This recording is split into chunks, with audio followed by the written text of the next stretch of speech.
નર્મદા જિલ્લાના પોઈચા નજીક નર્મદા નદી પર આવેલા રંગ સેતુ બ્રિજ પર ભારે વાહનો માટેના પ્રતિબંધને કારણે સ્થાનિકો અને પ્રવાસીઓને મુશ્કેલીનો સામનો કરવો પડી રહ્યો છે। બ્રિજની જર્જરિત હાલતને કારણે ભારે વાહનો માટે બંધ કરાયેલ આ પુલ પર રેતી માફિયા દ્વારા ટ્રક ચલાવવામાં આવતી હતી, જેને અટકાવવા તંત્ર દ્વારા એંગલ લગાવાયા, પરંતુ રેતી ટ્રકોએ પહેલા એંગલ તોડી નાખ્યા, ત્યારબાદ હવે વધુ મજબૂત 2.80 મીટર ઊંચા હેવી એંગલ લગાવાયા, જેને તોડવું મુશ્કેલ બન્યું, જેના કારણે ટ્રેક્ટર પણ પસાર ન થઈ શકતા ખેડૂતોને શેરડી અને અન્ય પાક રાજપીપળા લાવવામાં તકલીફ પડી રહી છે। રાજપીપળાથી વડોદરા જતા મુખ્ય માર્ગ પર આવેલા પુલ પરથી એસટી બસ અને અન્ય વાહનો બંધ થતા સ્થાનિક નાગરિકો પણ હાલાકી ભોગવી રહ્યા છે।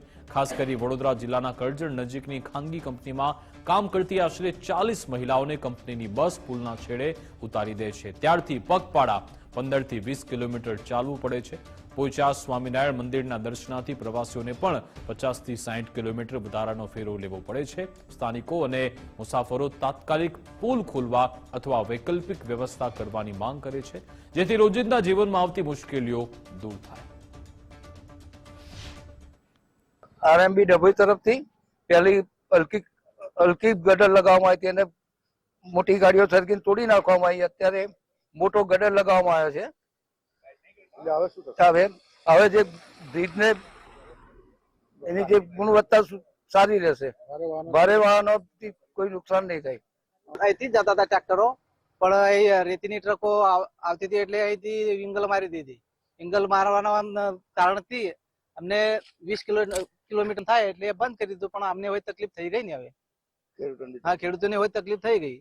અમારો માલ કાયમ જતો હતો બંધ થઈ ગયો। હા, અમારો માલ જે કાયમ જતો હતો એ બંધ થઈ ગયો અને અમને હવે તકલીફ આવે, ફેરો હોય થઈ ગયો અને ડીઝલનો વધારો હોય। અમને બોર્ડ એકચ્યુઅલી બહુ આગળ માર્યું હોય કે પહેલેથી એ રીતે હોય તો અમને ખબર પડે કે મારે બીજું ડાયવર્ઝન લેવું જોઈએ।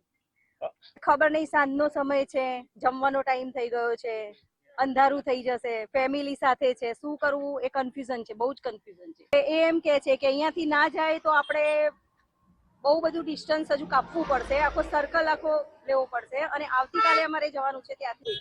તો અમે શાંતિથી જઈએ, શાંતિથી આવતા તે વખતે તો પછી ને આ લોકોએ બ્રિજ બંધ કરી દીધો, એટલે પછી અમને ત્યાંથી અહીં લગીને આવવું પડે છે। તો સવારમાં 6:30 અમે આવીએ તો પછી 5:30 અમે છૂટે તો કોઈ 8:30 બી થઈ જાય અહીંયા આવતા, તો અંધારું પડી જાય।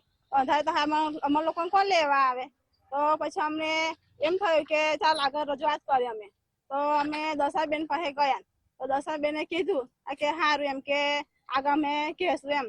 તો અમે 2 વખત ગયા તો કશું કઈ કીધું ના, કે ચાલ કશે આપણે વાત કરીએ, કલેક્ટર સાહેબ જોડે વાત કરશું। તો એ લોકો અને ચિત્તા હો બહુ હેરાન કરે અને અમારા ઘરવાળા મજૂરિયા આવે, અમને કોણ લેવા આવે? કોઈ બહેનોનું હોય કે ના હોય તો મને જવાની બહુ તકલીફ થાય, તો મને બસ જવા દે તો મને સારું પડે। તો બહુ તકલીફ પડે અમને જવાનું। પેલા રૂન ચોકડી લગીને આવતી હતી તો બેનો શાંતિથી જતી હતી આવતી હતી, હમણાં બ્રિજમાં આવવા દેતા નહીં, જવા દેતા નહીં, એટલે મને બહુ હેરાન થાય।